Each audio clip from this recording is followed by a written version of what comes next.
Last week, I talked about information overload and 5 big reasons why you need to escape that rabbit hole.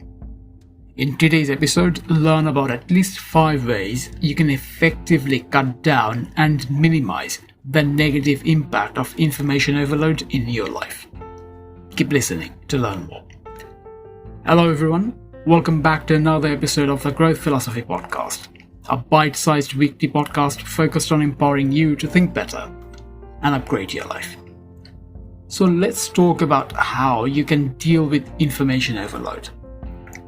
In today's talk, I'm going to go over 5 ways you can effectively cut down and minimize the negative impact of information overload in your life. And here they are. Number 1, limit the amount of time you spend online. Limit the amount of time you spend online so that you aren't online every waking second of your day. A lot of people do that. They start their days by logging online and then end their days basically by switching off their phone. And they're online throughout the day. They're connected all throughout the day. That's a lot of time that you spend online.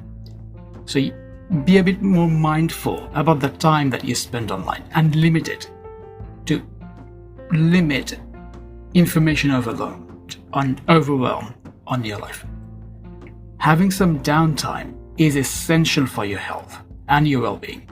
For example, if you just love browsing through the new and interesting stuff on YouTube or Pinterest, you can do something like setting yourself a timer. That way, you won't end up spending hours and hours on those sites. It's easy to do. The information online these days, they're very engaging. So it can be very hard for you to just get carried away. Or rather, it can be very hard for you to just not get carried away. Because it is just so engaging. You just keep browsing through things and then the next thing you know, you've spent hours doing that, just browsing through stuff. As such, a really good way for you to not do that is to actually set yourself a timer. That way, when the timer goes off, you know that your time is up. You can also do something like having a cutoff time. For example, you can set yourself a cutoff time of, say, 7 p.m. or 9 p.m. in the evening, beyond which you will not be using the internet anymore. Things like that can help you to limit the amount of time you spend online. This ultimately is good for your health too, because it can promote better sleep. The more time you spend online, especially during the evening, the more it can impact your sleep patterns. You can look up the effect of blue light on your sleep. But goes without saying, limiting the time you spend online is by far one of the most effective ways to limit or to overcome information overload. So that's the first one. The second one is to limit technology use. This is very similar to the first one. But even technology without internet connection can contribute to information overwhelm. So on that note, if you want to know what the most effective way to cut down your dose of daily information is, then it is this. Limit how much technology you use. But notice something here. Notice how I did not suggest you to completely cut off your technology use. In theory, that would be the most effective way to deal with the problem of information overload. That said, a drastic approach like that is just not very practical. Let's face it, technology is an important and integral part of our lives these days. And going full Amish is not the only way to deal with information overwhelm. You absolutely can get the most out of technology without getting information overwhelm. And you can do this by simply limiting how much technology you use. So, for example, use it when you need it.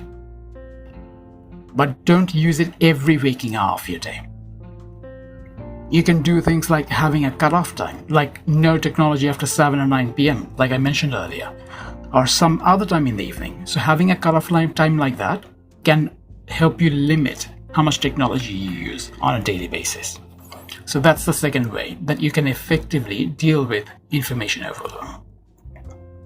The third one is to limit your social media time.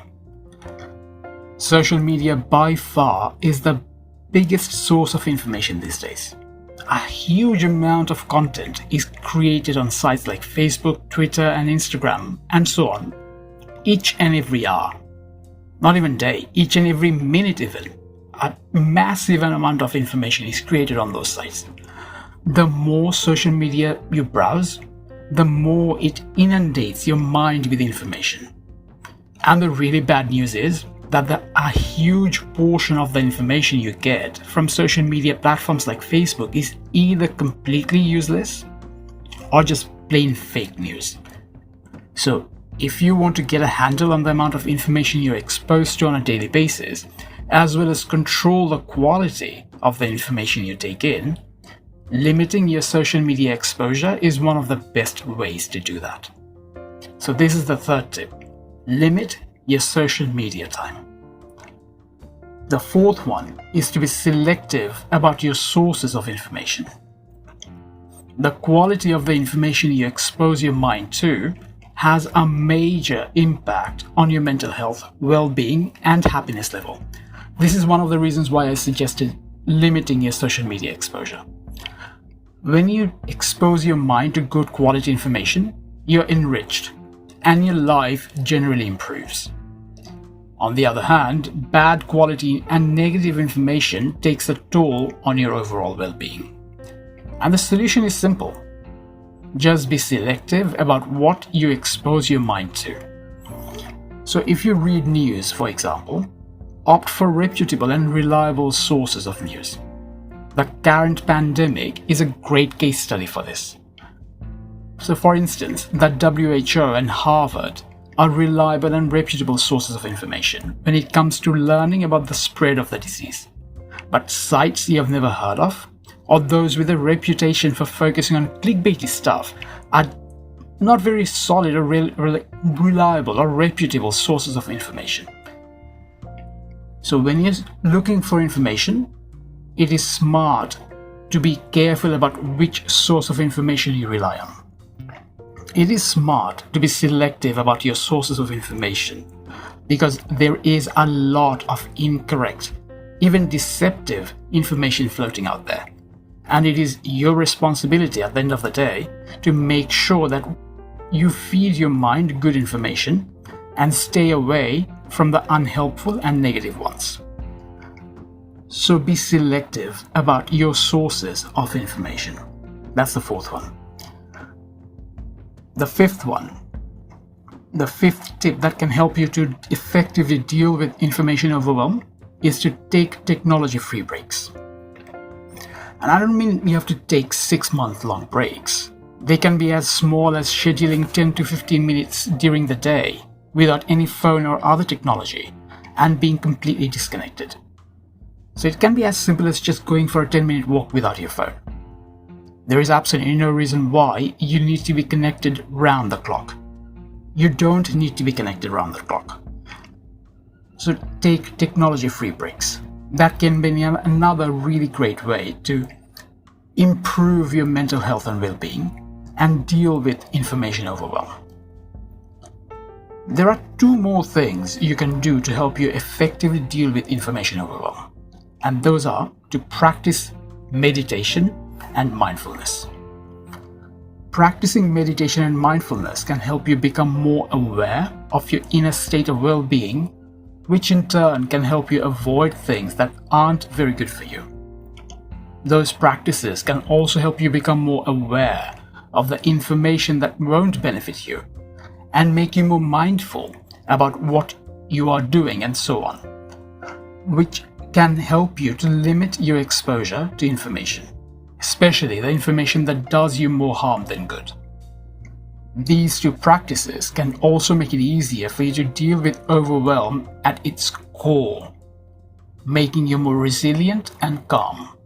As such, if information overwhelm, or just overwhelm in general, is something you want to deal with, have a go at practicing meditation and mindfulness. So in summary, Here are the 5 things you can do to deal with information overwhelm. Number 1, limit the time you spend online. Number 2, limit technology use. Number 3, limit your social media time. Number 4, be selective about your sources of information. And number 5, take technology-free breaks. Practicing meditation and mindfulness can also really help. You've learned today about some useful and practical tips for dealing with the challenge of information overwhelm, which is fast becoming one of the main problems people experience these days. Technological innovations bring huge benefits for us, without a doubt, but they can also be damaging if we are not careful about how we use them. It's like any tool, really. When used well, the tool is very helpful and can benefit us. But when used badly or improperly, the tool can cause us harm. Technology is no different, so you have to be mindful and careful about how you use it. Prioritize the things in life that genuinely matter, rather than spending your valuable time and energy on browsing through social media and stuff all day long. Make use of the information superhighway, by all means, but don't become a slave to it. If you want to learn more about improving your well-being, check out the past podcasts, the past episodes of the Growth Philosophy podcast, especially the talk on digital minimalism. I'll include a link to that in the description.